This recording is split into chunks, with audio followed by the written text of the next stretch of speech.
O nosso tema hoje é essa tragédia. Eu queria situar vocês, antes eu preparei aqui um PowerPoint para vocês não ficarem perdidos, mas eu queria situar vocês, que essa é uma tragédia, né, do século V a.C., e que a gente tem, dentro da Grécia, dentro da literatura grega, a gente tem alguns gêneros literários.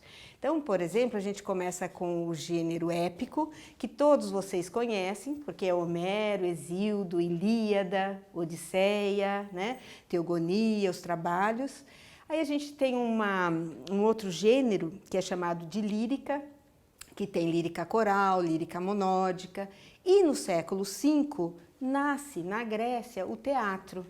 E o teatro nasce com 3 gêneros, né? A comédia, a tragédia e o drama satírico.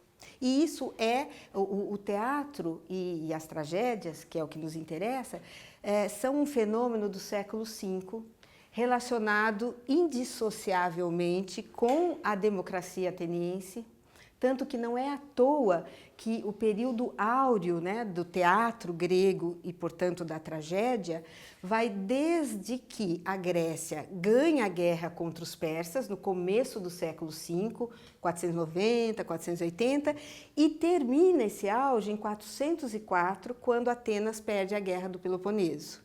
Então, esse movimento artístico, literário, está completamente relacionado com a polis de Atenas, a polis democrática, tá? Bom, dos autores, que existiram vários autores de tragédia, mas para nós chegaram 3, que acredito que a maioria de vocês já tenha ouvido falar. Ésquilo, o primeiro deles, o mais antigo, depois Sófocles, que é quem nos interessa hoje, e, por fim, Eurípides. E essa tragédia, Édipo Rei, eu escolhi essa tragédia porque ela é uma tragédia que todos já ouviram falar. Pelo viés de Freud, no mínimo, né, o tal do complexo de Édipo, mas Édipo já a Laís reclama um pouco, vai começar a falar dos amiguinhos, porque é muito difícil falar de literatura grega sem falar uma série de nomes, né? Então, mas não tem jeito. Mas o Édipo já é um amiguinho conhecido, não é, Laís?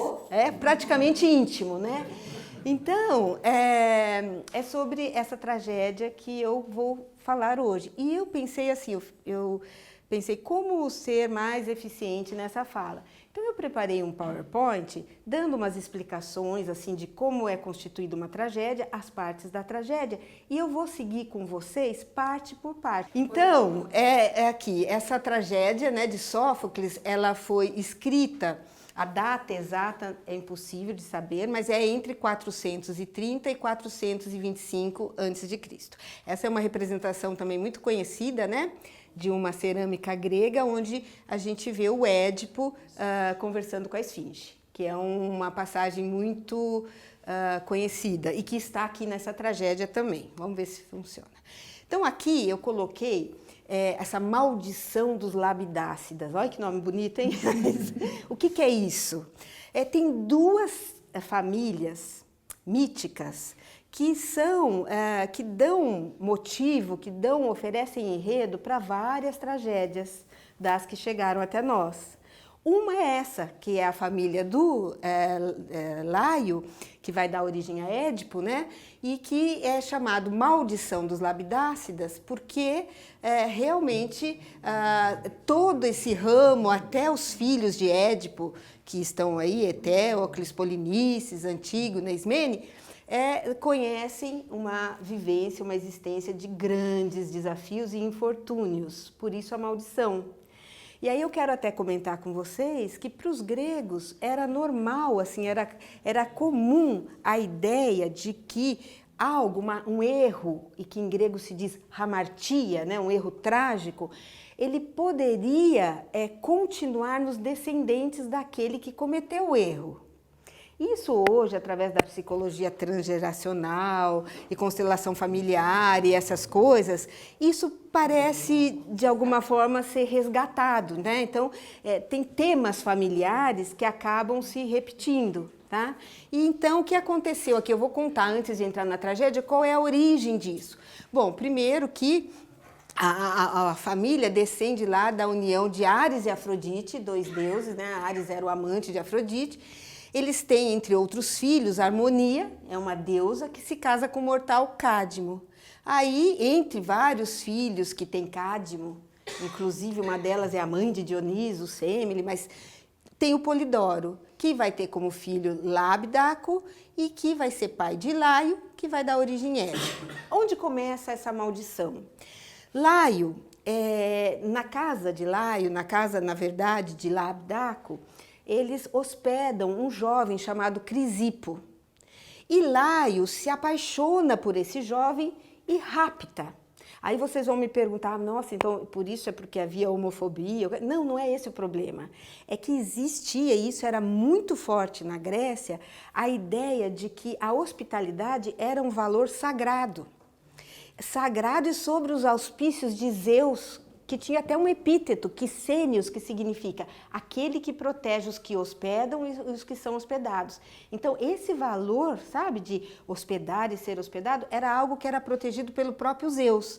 Quando, né, o Laio rapta um hóspede, ele acaba cometendo uma transgressão, uma híbris, quem me conhece sabe, conhece bem esse termo, né, uma desmedida, e isso traz para o âmbito da família uma maldição. E aí, Laio vai até eu vou contar a história, daí a gente vê a tragédia. Laio vai, certa vez, ao oráculo mais famoso da Grécia Antiga, que é o oráculo de Apolo em Delfos, e o oráculo diz a ele que se ele tivesse um filho, esse filho mataria. Ele se casa com a Jocasta, como está aí, né, escrito, e tenta evitar de toda forma que ela engravidasse. Um dia escapa, ela fica grávida e tem Édipo.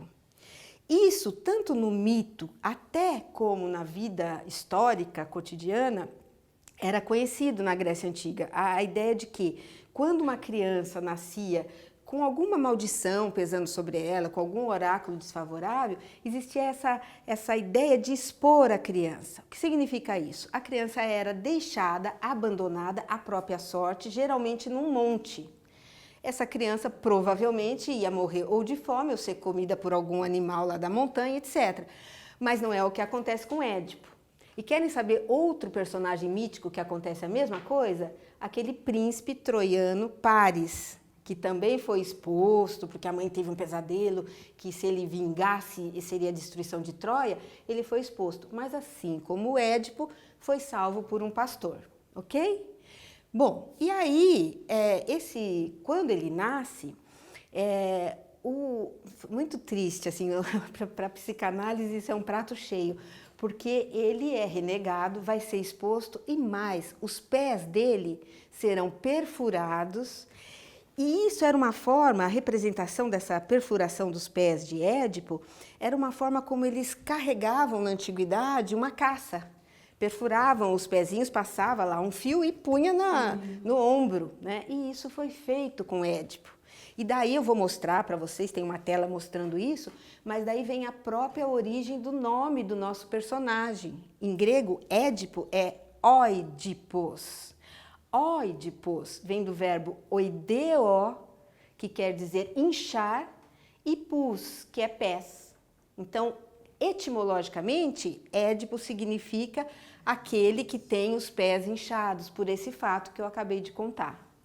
Só que aí o pastor de Laio, que era para dar fim na criança, tem pena daquela criança e entrega para um outro pastor que era de Corinto. Porque esse pastor, os dois se encontram lá no monte, um com o Édipo, outro lá com as suas ovelhas, sei lá. E aí o pastor de Corinto fala que os reis de Corinto estavam sofrendo muito, porque eles não conseguiam gerar filhos. Aí o pastor de lá fala, por isso não, aqui está a resolução do problema, deu a criança foi para Corinto e foi criada com muito amor, como se fosse realmente o próprio filho do rei e da rainha, e tudo ia muito bem em Corinto, até, olha, eu estou fazendo um resumo inteiro, depois a gente entra na tragédia. Eu ia contar só o começo, mas achei que, eu tô gravando. Tá vendo? Aí, ó. Não, por enquanto tá tudo bem. Se não tiver, vocês me perguntem, ok? Bom, aí o que acontece? Estava indo tudo muito bem até que um dia Um cara lá numa bebedeira, numa festa, fala para o Édipo que ele é adotado. E isso mexeu muito com a cabeça dele. Ele chegou para o pai e para a mãe e perguntou: escuta, me falaram aí que eu sou adotado. Não, de jeito nenhum. Os pais negaram no último isso, mas ele, inquieto e com a têmpera que ele tem, ele não se deu por convencido e resolveu ir até o oráculo de Apolo em Delfos e perguntar para o oráculo. O oráculo nunca, não sei se vocês costumam frequentar oráculos, mas cartomante, jogar xing, tarô também serve. Claro que, né, uma versão moderna, mas claro que quando você vai numa cartomante, quando eu era criança, eu ia lá numa cartomante, o que ela falava não importava, eu interpretava do jeito que ia ser o que eu queria ouvir. E assim acontece com os oráculos, porque os oráculos, assim como os sonhos, eles são ditos em linguagem simbólica e demandam uma hermenêutica, demandam uma interpretação, né? E o oráculo nunca vai falar claramente, não, você não é mesmo filho de Políbio e Mérope, ou você é... Não, o oráculo fala assim, ele pergunta e o oráculo responde: matarás teu pai e casarás com tua mãe. Olha que oráculo terrível, né? É isso que a Pítia fala. A Pítia, a sacerdotisa de Apolo, fala.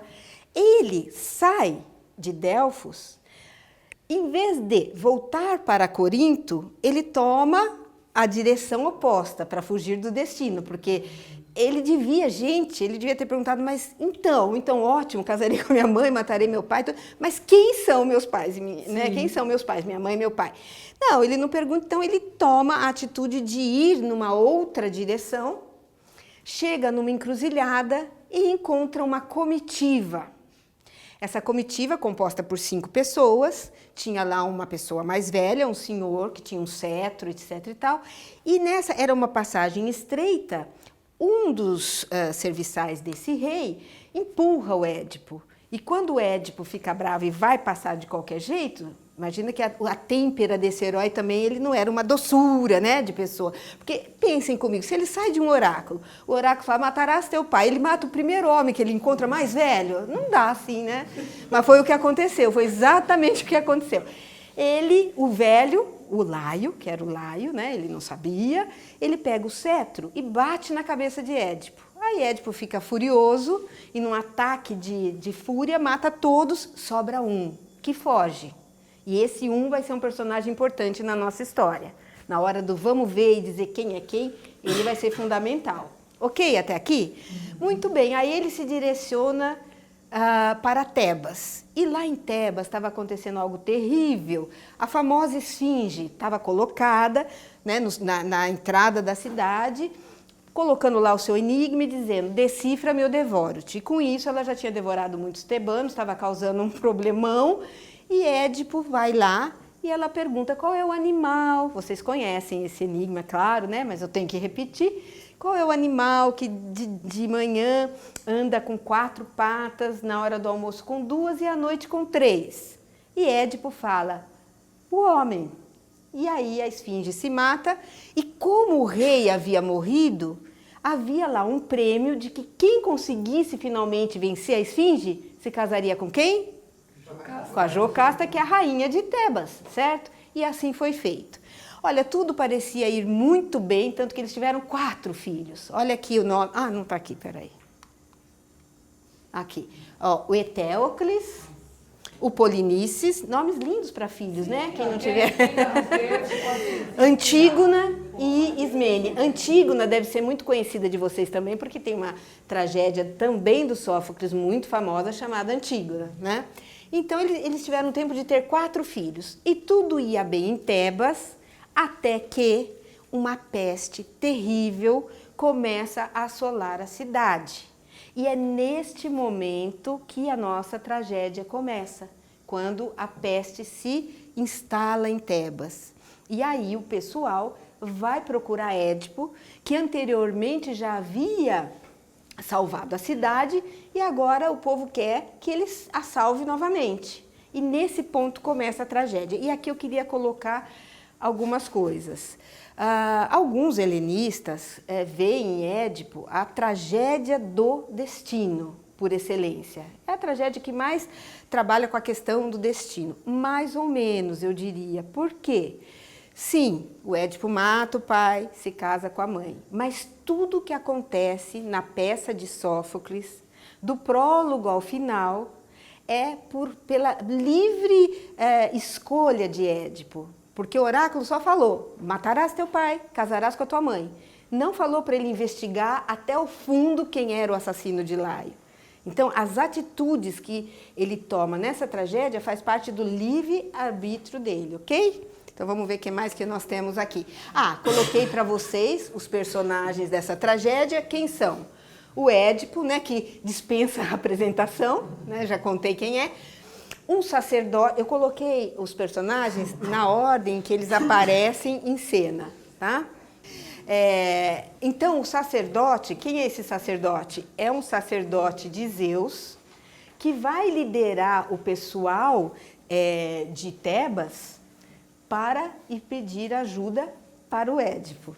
Depois vem Creonte. Creonte quem é? Creonte é o irmão de Jocasta, portanto, cunhado e tio de Édipo, né? E o coro, eu vou explicar agora também como funciona uma tragédia, porque eu espero que todos saiam daqui, comprem alguma das traduções do Édipo Rei e leiam. Então, por isso, eu vou dar algumas explicações técnicas também, porque é isso que eu quero que aconteça, tá bom? Bom, aí, sempre uma tragédia grega tem uma parte cantada e outra parte falada. São os episódios e os cantos corais. Toda tragédia é constituída dessa forma. E em cada uma das tragédias, o coro forma como que uma personagem coletiva. E geralmente o coro numa tragédia, ele é impotente para a ação. Mas em compensação é através dos cantos corais que são veiculadas as máximas que são importantes, que norteiam aquela comunidade. E que representa o pensamento do homem comum de Atenas do século V. Ok isso? Neste caso, o coro é formado pelos anciãos de Tebas. Tá? Depois temos o Tiresias. Tiresias é o grande adivinho das tragédias gregas, né? Tiresias é também bem conhecido, é um vate, ele é cego e ele vai estar por aqui também. Jocasta, que é a irmã de Creonte, rainha de Tebas, esposa de Laio, mãe de Édipo e sua futura esposa também. E mãe de seus filhos. Aí começa a confusão, tá?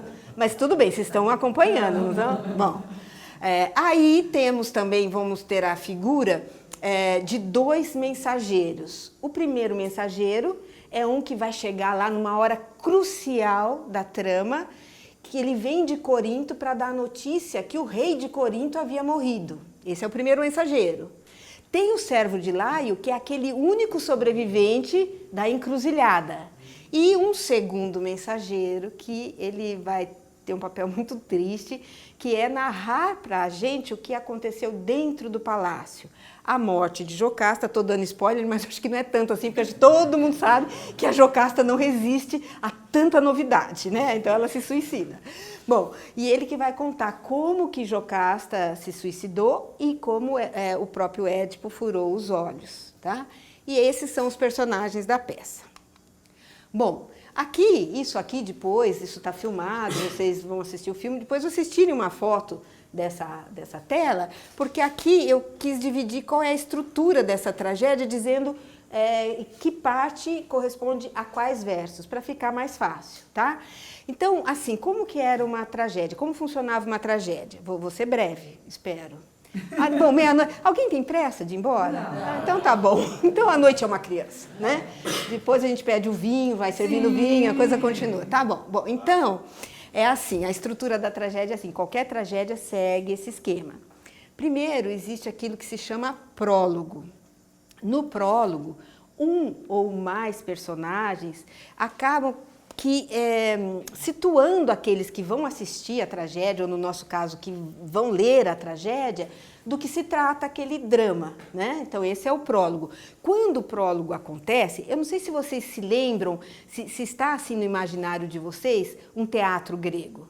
Lembram que tem a orquestra, as arquibancadas, né? E a esquené, que é o que hoje seria o nosso palco, né?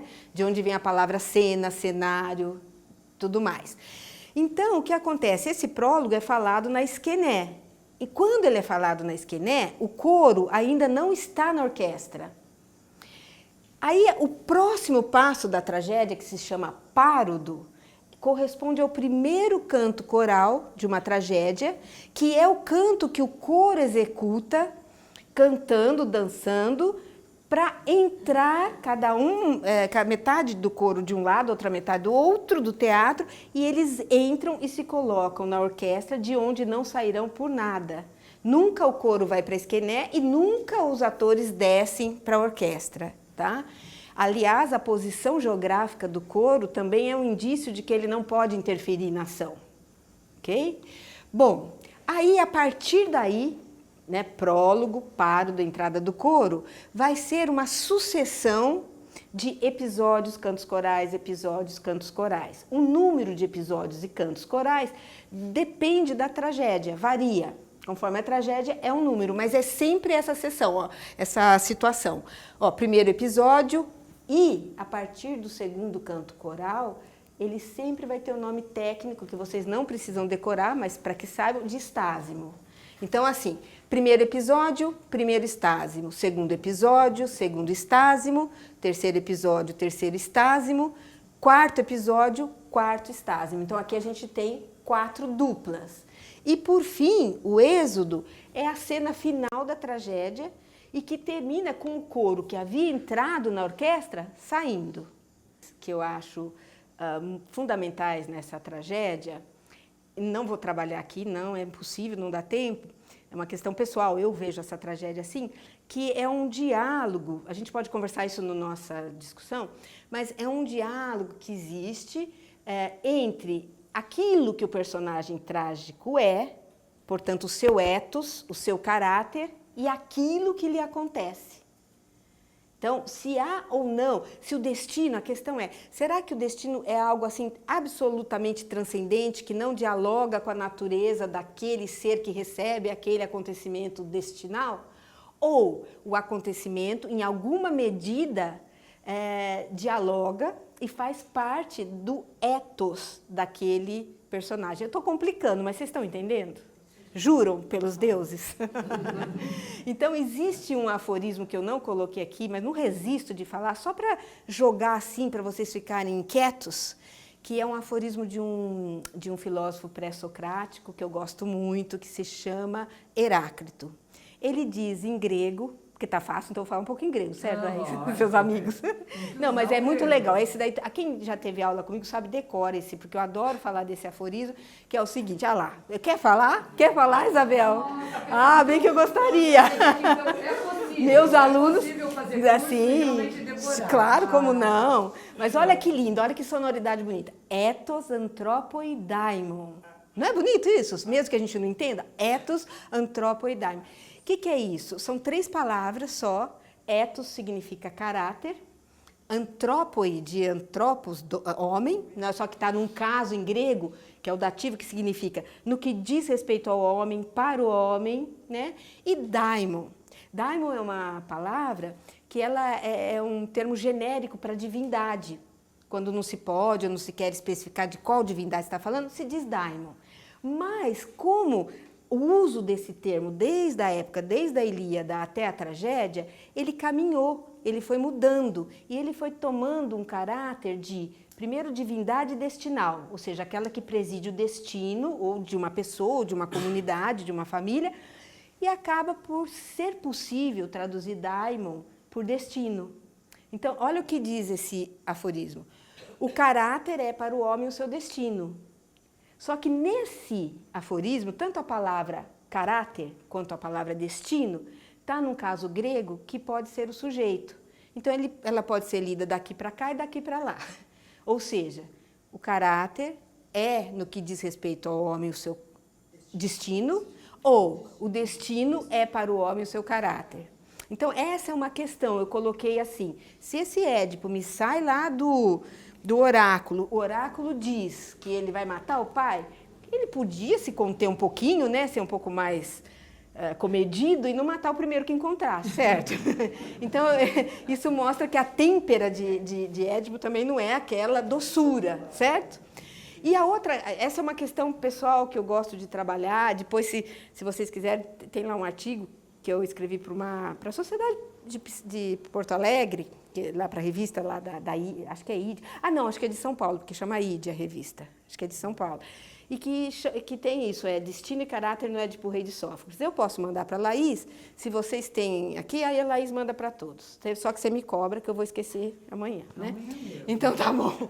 Aí, gente, então, existem na peça 3 oráculos, além das profecias do Tiresias, que permeiam e dão um fio condutor para a peça, né?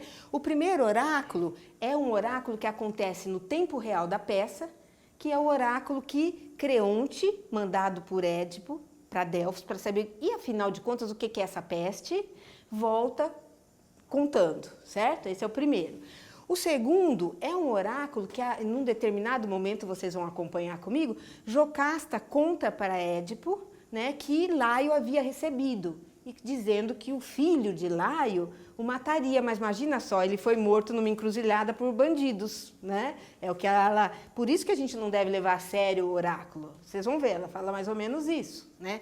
E o terceiro oráculo é esse oráculo que eu já contei para vocês, que num determinado momento ele, o Édipo, vai contar para a esposa a sua história. Imagina, eles já tiveram 4 filhos e ele não me conta a história. Faltava comunicação também, né? Não parece?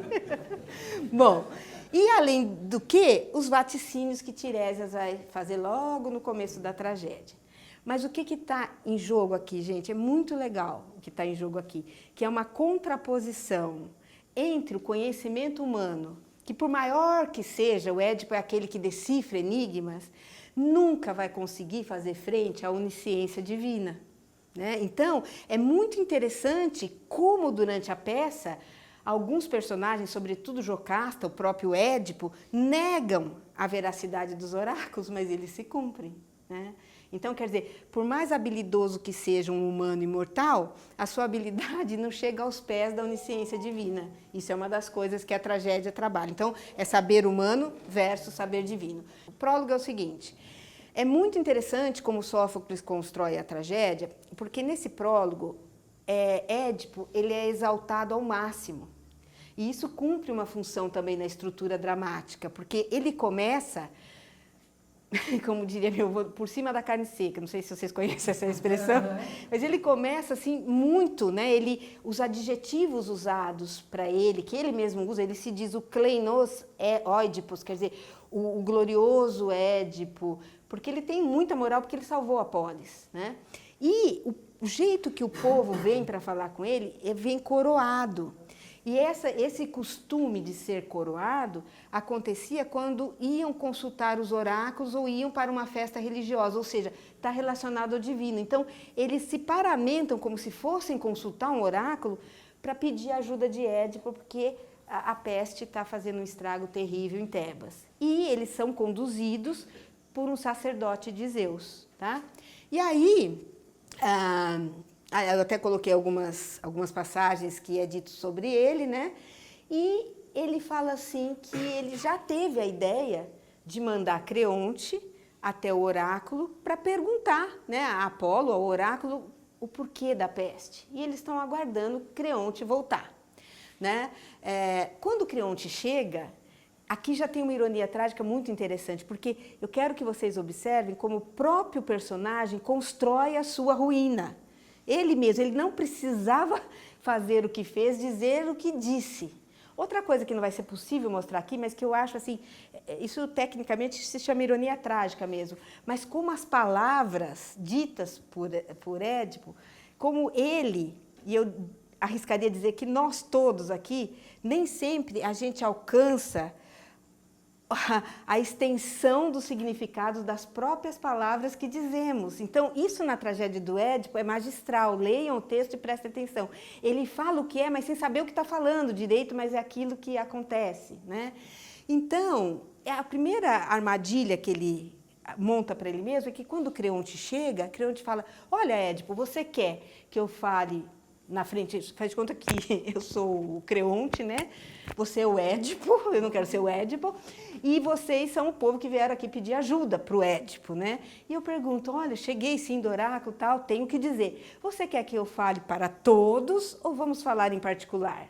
O que você acha que o Édipo responde? Fale para todos, porque a minha dor é muito mais por vocês do que por mim mesmo, etc. e tal. Então, aí já é a primeira armadilhazinha que ele faz para si próprio, porque se ele tivesse falado no privado, a coisa poderia ser contornada. Porque outra ideia muito clara que existe entre os gregos é que, assim, uma coisa antes de ser dita tem uma possibilidade de não acontecer. Uma vez dito, está dito, né?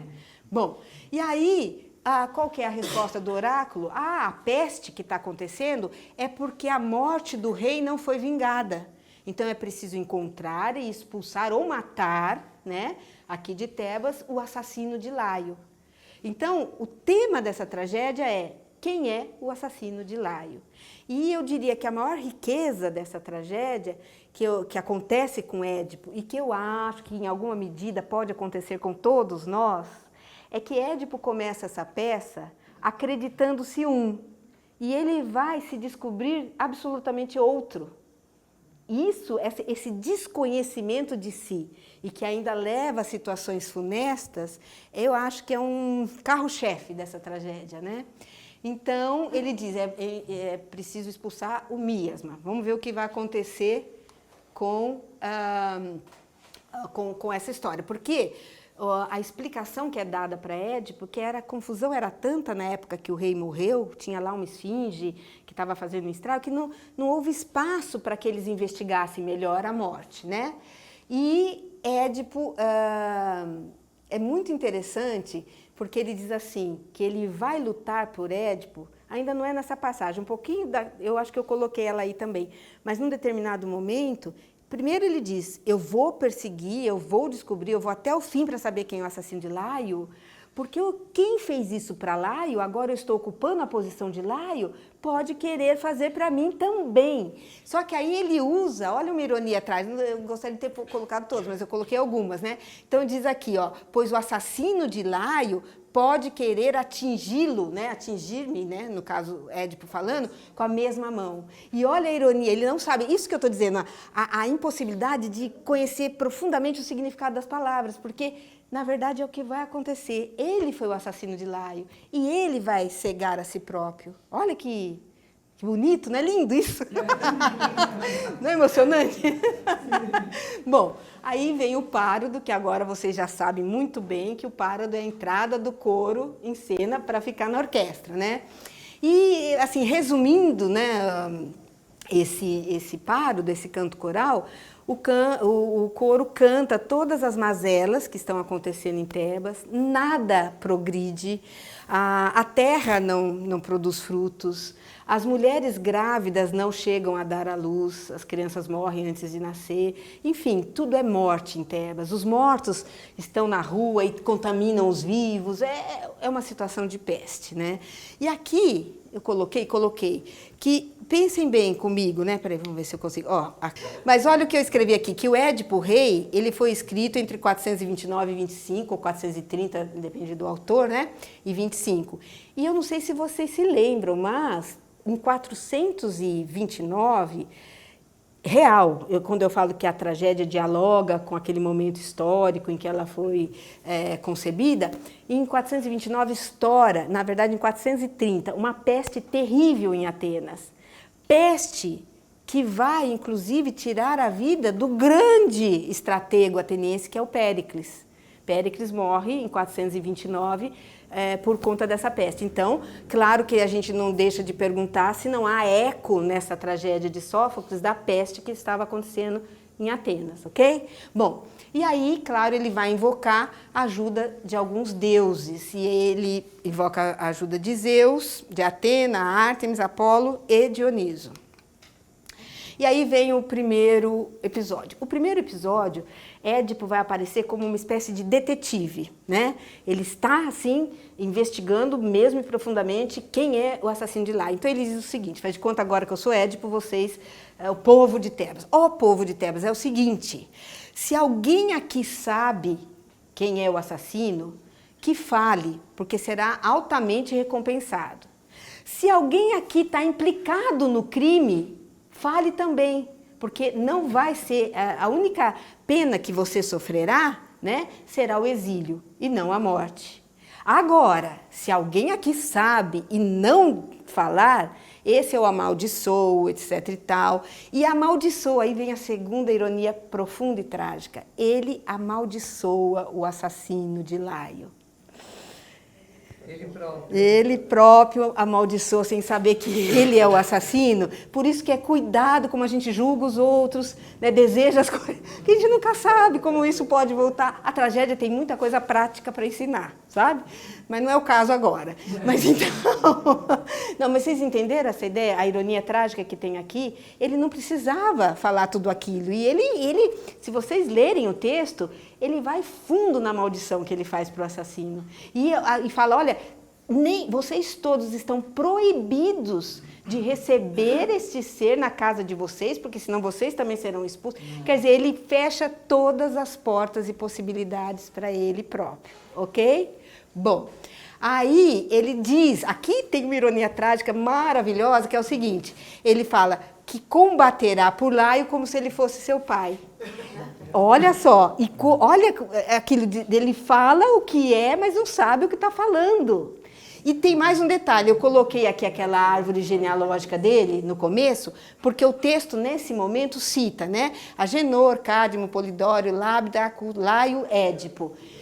Isso é uma coisa conhecida na cultura grega, que quando você vai fazer um juramento, e é o que o Édipo está fazendo, jurando que vai encontrar o assassino e vai acabar com o miasma, é interessante que a pessoa, para dar peso ao seu juramento, ela jurava por todos os ancestrais. E o Édipo aqui cita todos os ancestrais de Laio, que são, não por acaso, os próprios ancestrais. É incrível isso, né? E aí o coro sugere para Édipo que ele consulte Tiresias. E aqui tem uma coisa importante. Ele fala, Creonte já havia, o cunhado, Creonte já havia me sugerido para consultar Tiresias. E eu já tomei essa atitude, já mandei meus servos irem buscar o velho Vate. Né? Bom, aí, vamos lá. Aí, quando Tiresias chega, ele faz de tudo, porque Tiresias sabe que Édipo é o assassino, mas ele não quer complicar a vida do Édipo. Então, ele começa a enrolar e, não é bem assim, não sei bem, não sei o quê. E o Édipo vai ficando, esse é outro ethos, né, o caráter do Édipo, que ele vai ficando furioso.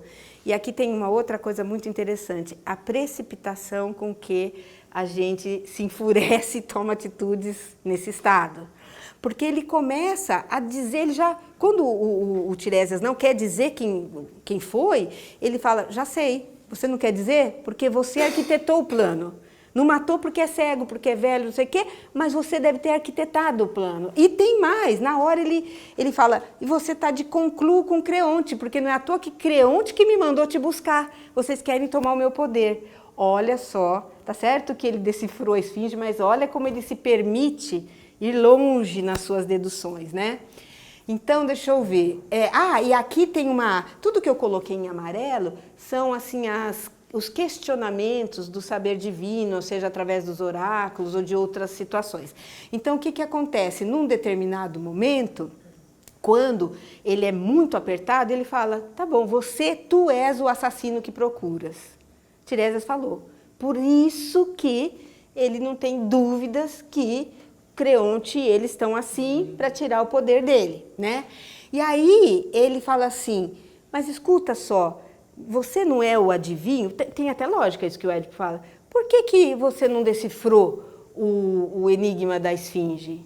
Mas eu, pela minha inteligência, decifrei, olha ele se achando aqui, né? O orgulho. Eu, pela minha inteligência, decifrei e não observando o voo dos pássaros. Então, isso, o voo dos pássaros, era uma forma possível de adivinhação na Grécia. Quem tinha essa oniromancia, não, isso é de sonhos, bom, mas enfim, quem sabia adivinhar o porvir a partir do voo dos pássaros, fazia isso. Então, Édipo, nessa hora, ele fala que é pela inteligência, a palavra em grego é gnomé, né? E que ele decifrou, e não tendo aprendido dos pássaros. Então, aqui mostra ele contrapondo o seu saber humano ao saber divino. Muito bem. Aí Tiresias responde que não, ele não serve Creonte, mas ele serve Apolo, né? E profetiza o total desmoronamento. A tragédia podia acabar nesse episódio, porque aqui o Tiresias fala tudo que é para o Édipo. Mas é também outra coisa interessante, né? Como a gente não quer ver o que é, o real.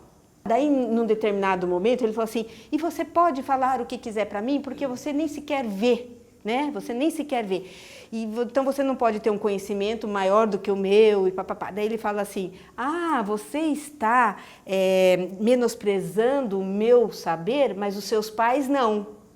Quando ele fala, não coloquei isso na tela, mas estou contando. Quando ele fala, mas seus pais não, ele fala, peraí, mas quem são meus pais? E aí o Édipo fala para ele, ué, acaso não és tu o melhor em descobrir tais coisas? Quer dizer, ele dá uma cutucada. E ele diz, o Édipo, insultas-me naquilo em que me descobrirás grandioso, grande, o Édipo. Então, quer dizer, ele se acha. E aí a resposta do Tiresias é fantástica. Ele diz, mas é certamente esse fato, em grego essa tyke, que o destruiu. Porque por ele saber, né, ele primeiro que decifrou o enigma da esfinge e por isso casou com a Jocasta e deu no que deu, e matou e tal. Bom, então aí antes de partir, é muito forte esse episódio, porque antes de partir, e é bonita a construção, ele fala tudo para o Édipo, eu não vejo, no entanto, você que vê, não vê com quem está casado, com quem gerou filhos, o que é dos filhos, sabe? Então ele fala tudo ali, poderia ter acabado a tragédia, mas o Édipo, e eu acho isso extremamente sintomático, não acredita em nada, não aceita nada. Eu acho que a gente age mais ou menos assim, que nem o Édipo também, não em situações tão drásticas. Aí o primeiro estásimo, o coro fica muito apreensivo com tudo que ele ouve, mas ele termina esse canto coral ainda solidário a Édipo. Ele falou, bom, que eu saiba, eu não conheço nada. Será que os Labidácidas tinham alguma rixa lá com Pólibo? Pólibo é o suposto pai de Édipo em Corinto. Bom, mas até que eu saiba alguma coisa concreta, na prática, eu não sei nada que desabone o caráter de Édipo. Então, quer dizer, nesse canto coral, o coro ainda está solidário ao nosso protagonista, né? E ele fala lá, são terríveis as palavras do adivinho, teria Édipo algum problema com os Labidácidas? Mas o coro nada sabe, agora ou no passado, que desabone a fama de Édipo. Aí ele termina, eu coloquei em amarelo, porque o próprio coro, é tão difícil para o coro supor que aquilo possa ser, que ele fala, bom, não vou tirar jamais, o coro geralmente é piedoso aos deuses, não vou questionar o saber divino. É claro que os deuses sabem tudo sobre os mortais, mas o Vate pode errar, ele é humano.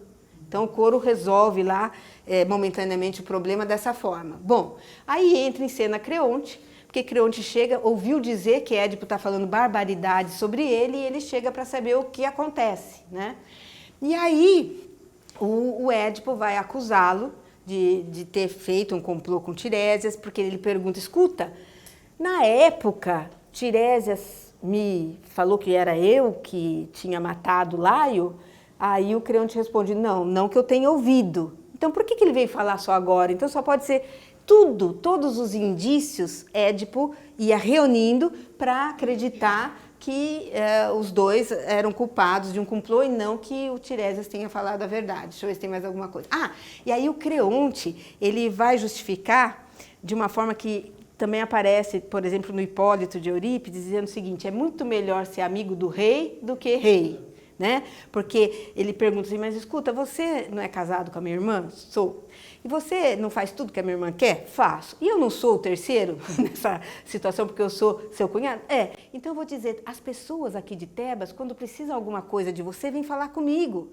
Eu tenho um status assim, eu sou considerado, eu sou paparicado, não sei o quê, e não tenho as preocupações e as obrigações de ter o cetro. Então, por que eu ia querer mudar isso? Mas Édipo não está ouvindo, não quer saber.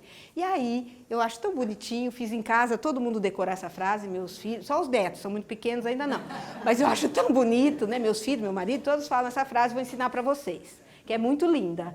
O que fala o Creonte para o Édipo? Ele fala assim, Cronos dikaion andra deikinos simonos. É tão lindo isso, vou repetir. Nossa, eles decoraram Isso é lindo, grego, sabe? Todos podem ligar e perguntar. Tá.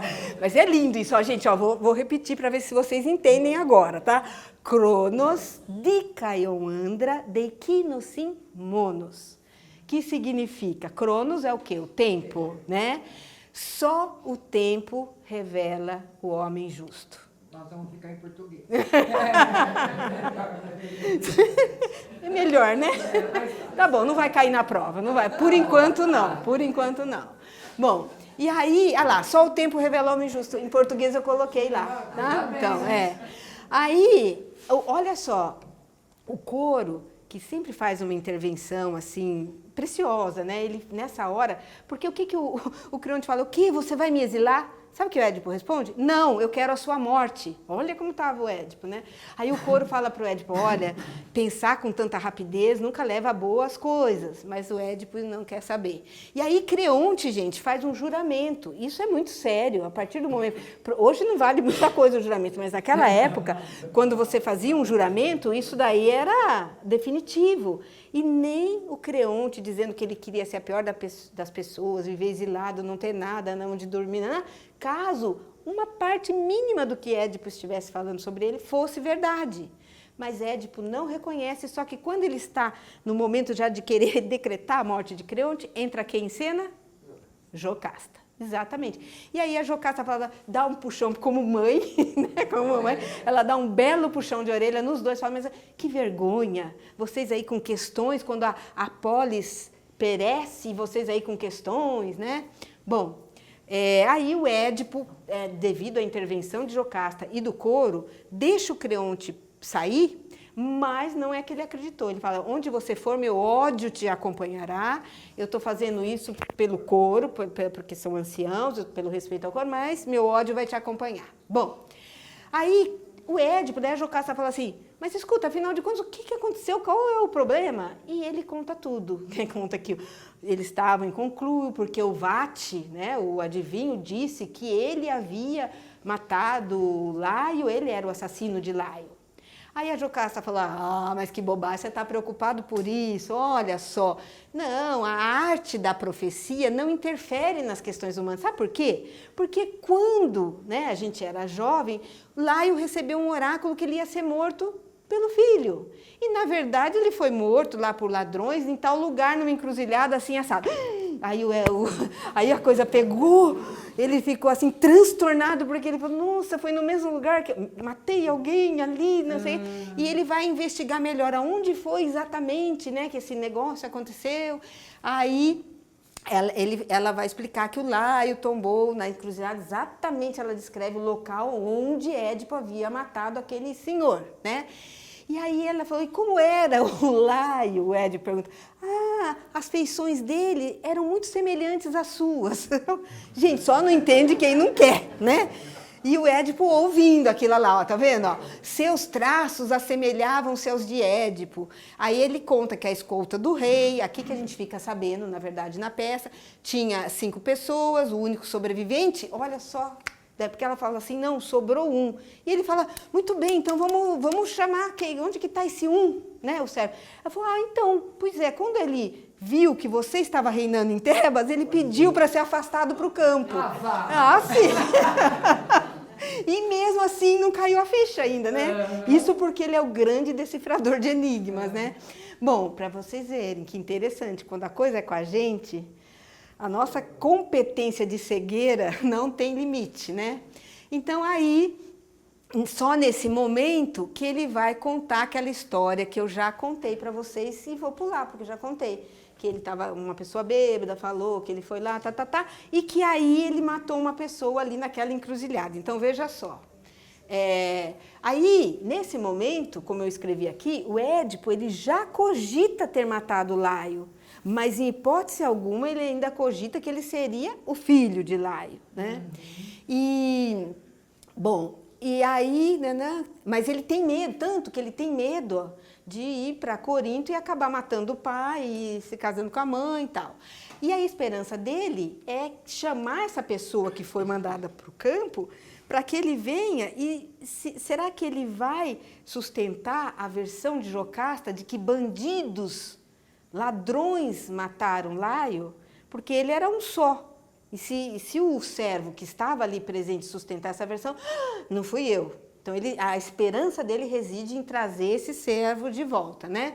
E aí Jocasta vai reiterar nesse momento a sua descrença da profecia, né? O filho de Laio, ela vai contar que o filho de Laio morreu quando pequeno, por isso que não vale a pena acreditar em oráculo. Vocês percebem a ironia, né, que tem aqui? E aí vem o segundo estásimo, ou seja, o segundo canto coral.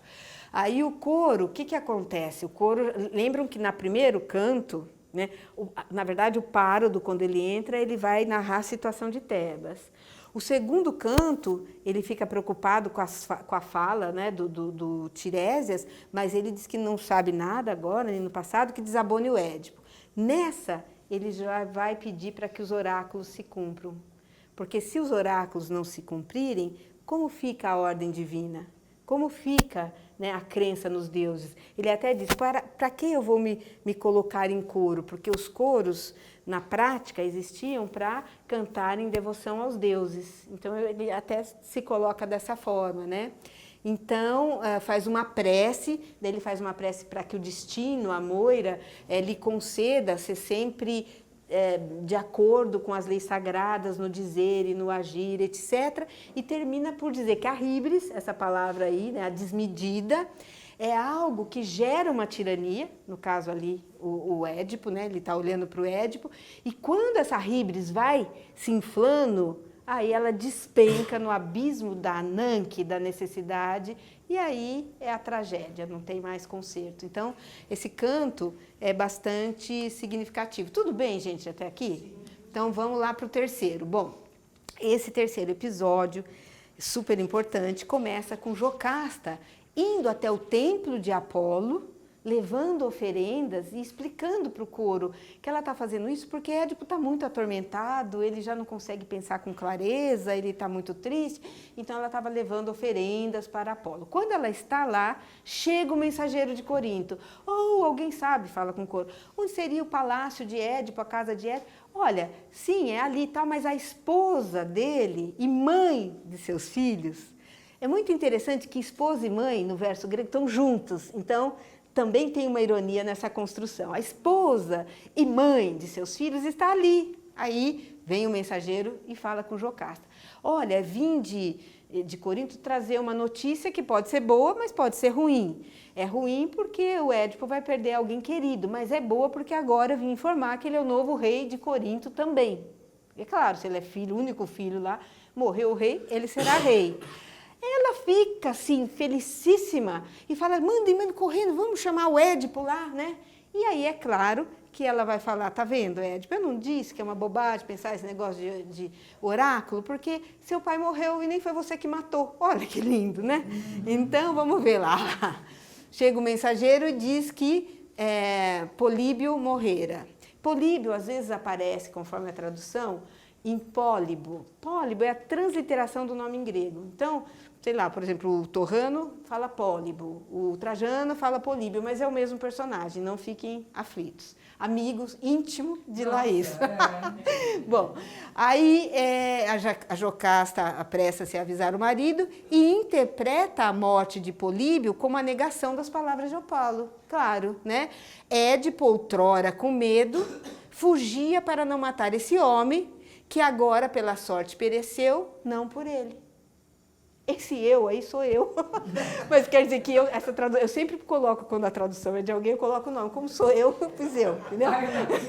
Claro, Laís, porque eu sempre cito o tradutor. Então, bom, então tá. Aí, então, entenderam? Bom, vamos para a próxima. Aí, o Édipo ecoa a Jocasta e ele questiona qual é o sentido de considerar, então, as palavras oraculares. Seu pai não seria morto por ele? E agora foi pela Trique, ele até usa a palavra Trique, não por mim, né? E aí a Jocasta coloca mais lenha nessa ideia e diz que não há mesmo previsões seguras, né? Qualquer medo baseado em profecias deve, portanto, ser deixado de lado, né? E Édipo, mas olha só, o pai morreu, mas qual é a preocupação de Édipo agora? Vai que ele vai dormir com a mãe, casar com a mãe, entendeu? Então ele não quer voltar para Corinto mesmo de jeito nenhum, nem com o pai morto ele quer voltar para Corinto, porque ele ainda pode casar com a mãe, né?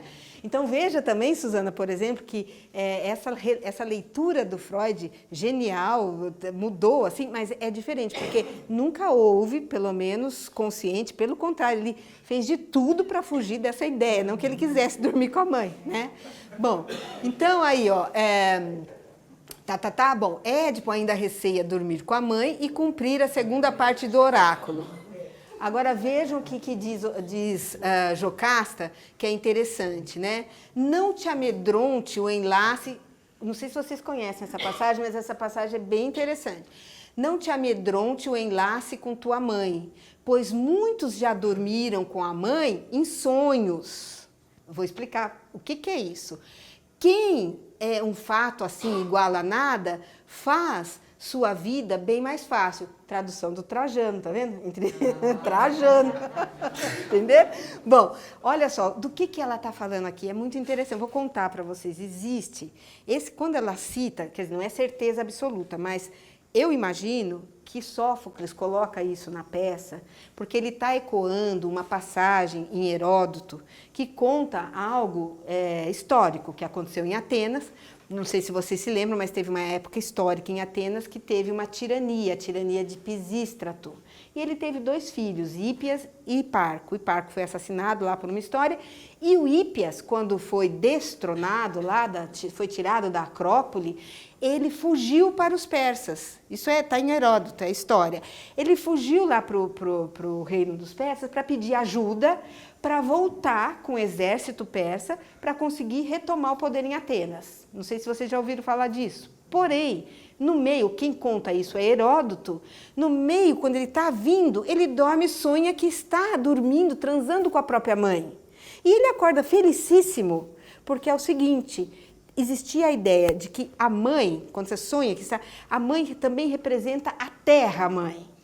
Então, tem 2 possibilidades quando você sonha que está dormindo com a mãe. Primeira, você vai morrer, né? Porque você vai de novo para o seio da terra, da mãe, da terra-mãe. E a segunda ideia, você vai conquistar uma determinada terra. Que o sonho, se vocês quiserem checar a passagem, está no livro 6 da história de Heródoto, na passagem 107, tá? Bom, já contei isso, passo para a próxima. Então, aí, como o Édipo ele declara que ele ainda teme o cumprimento do oráculo no que diz respeito à mãe, o mensageiro fala: de quem você está falando? Ele fala de Mérope. Aí ele fala: não tinhas parentesco com Políbio. Isso é duro, entendeu? Porque ele estava...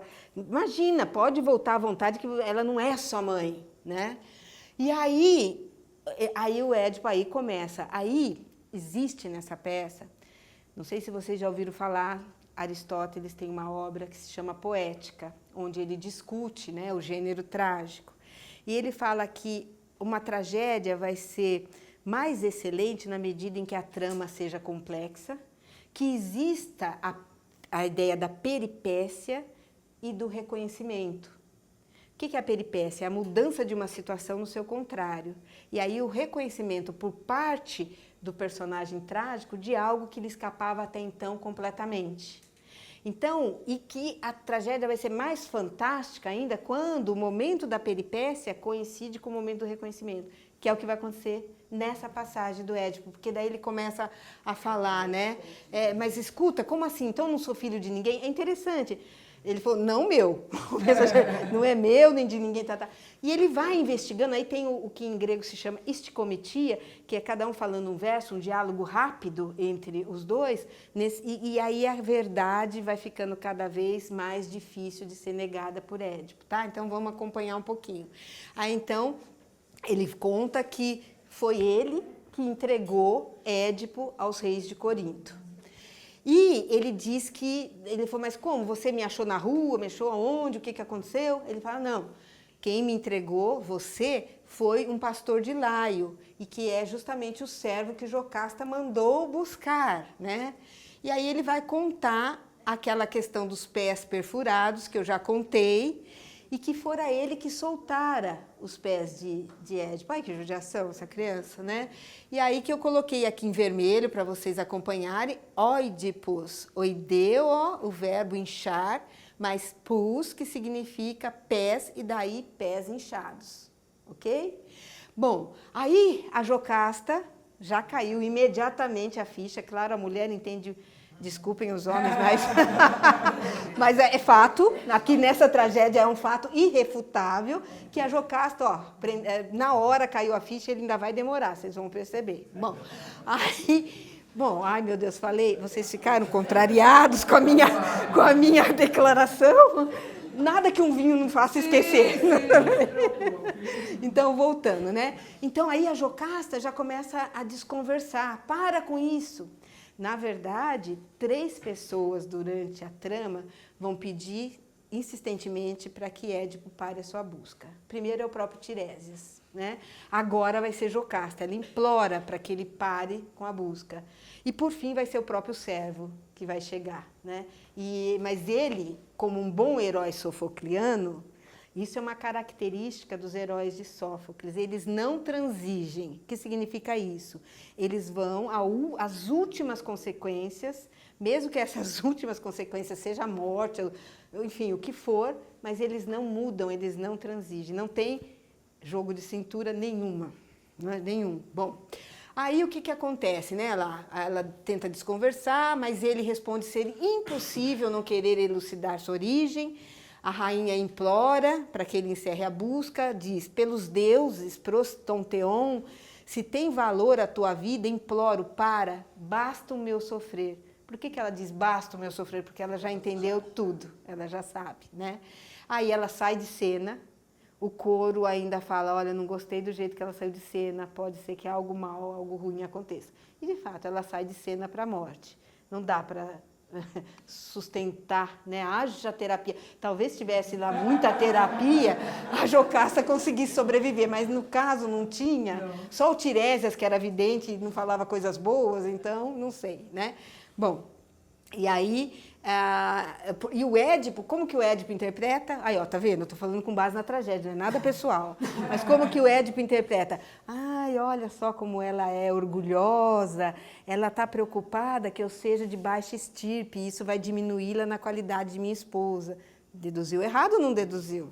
E ela já tinha entendido, então é a peça, tá? Então voltemos aqui, ó. Bom, terceiro estágio. Aí é muito interessante, aproveito para contar uma coisa que é um topos, é um tema que se repete nas tragédias. Antes da desgraça total, numa tragédia, existe um canto coral de otimismo. Seria assim, aquele último otimismo antes da queda fatal. É, né? A melhor antes da morte. Exatamente. Olha que coisa louca, mas é mais ou menos mesmo por aí. Bom, aí o que acontece? Qual que é a ideia do coro? A ideia do coro é que ele só pode ser filho de uma ninfa como é de um deus. Por isso que ele foi encontrado no Monte Citerão, né? Ele só pode ser filho de uma... Então, de quem será que ele seria? E ele diz, amanhã que vai se elucidar tudo isso. Por que que vai ser amanhã? Porque o servo que está sendo aguardado vai chegar, né? Então, ele fala, amanhã o Monte Citeron vai ser inigualável na sua glória por ter sido a pátria, a mãe de Édipo, não sei o quê. E Édipo é filho de uma ninfa, mas com quem? Seria com quem? Com Pan? Seria com o próprio Apolo? Hermes? Ou quiçá Dioniso, que estava sempre ali no Monte Citeron, né? Ok? Bom, Aí vamos para o quarto e último episódio, porque depois desse só tem o Êxodo, né?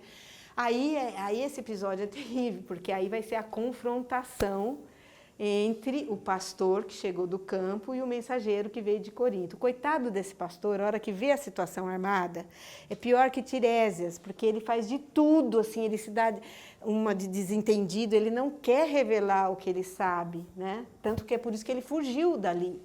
Mas aí o Édipo coloca os dois face to face, né?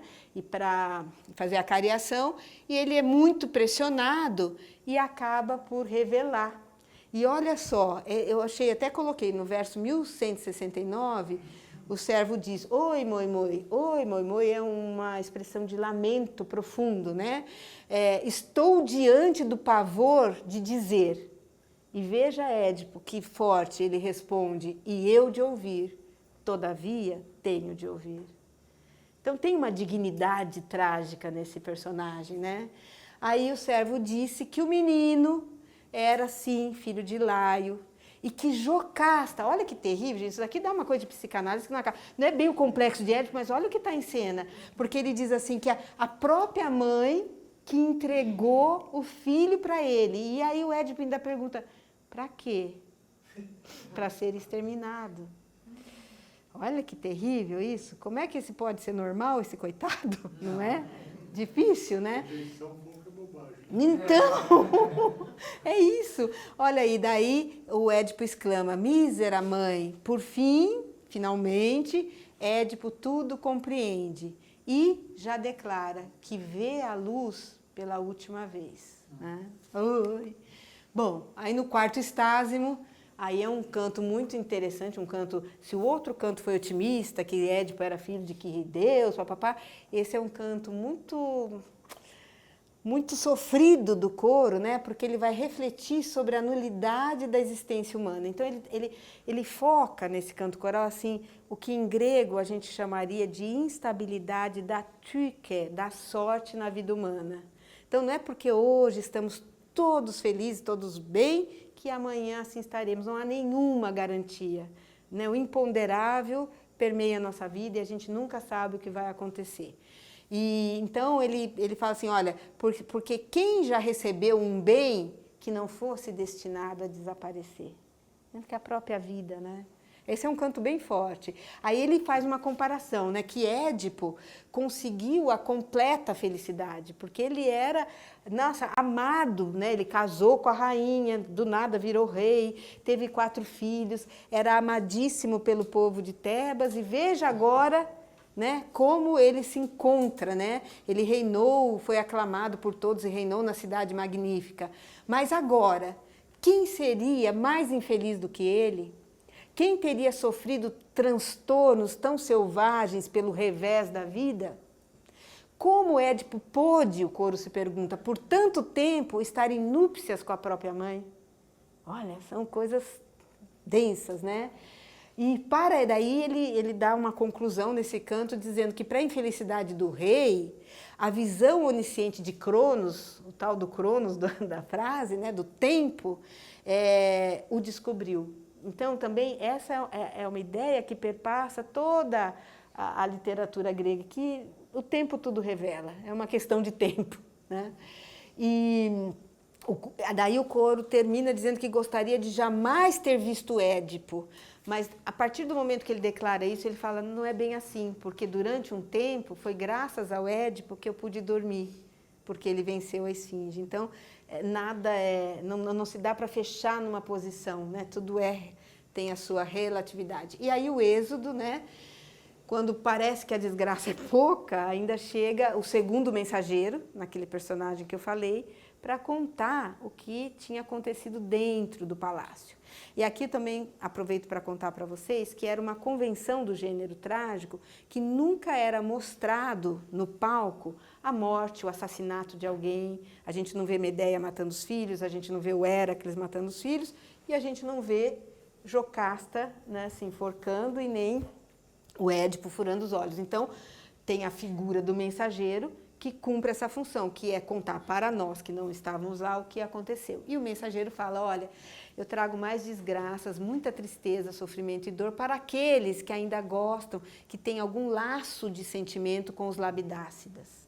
E aí ele vai contar, daí ele já fala, isso é uma outra forma que funciona nos mensageiros trágicos, que ele fala, Jocasta está morta. Então ele já fala direto ao ponto e depois explica como foi. Ele fala isso, Jocasta está morta, e aí ela vai contar que ela passou pelos vestíbulos, ele viu essa cena, ela passou pelos vestíbulos, foi em direção do quarto, ela parecia tomada de ira, entrou no quarto, bateu a porta, e aí dá a impressão que ele estava espiando pela fechadura, porque se a porta está fechada, como é que ele viu? Então a gente imagina que ele devia estar abaixado lá olhando.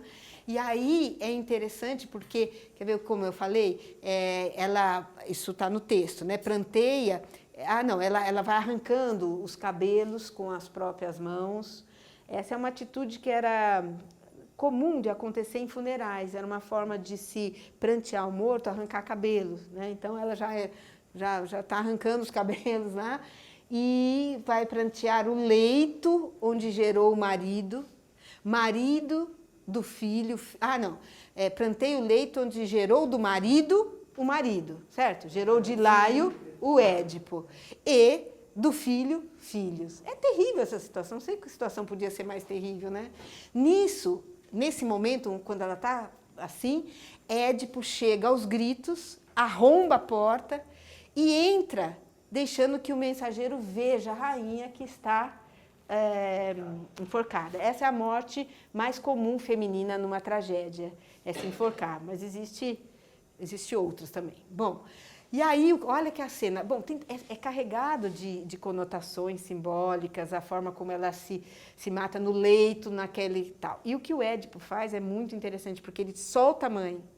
Aí ele tira a fíbula que prendia o péplo materno, que era a mulher dele, quer dizer, quando você tira essa fíbula, cai a vestimenta, ela fica nua. E com essa fíbula que ele tirou da roupa de Jocasta, que ele cega os olhos, que ele fura os olhos. É terrível, né?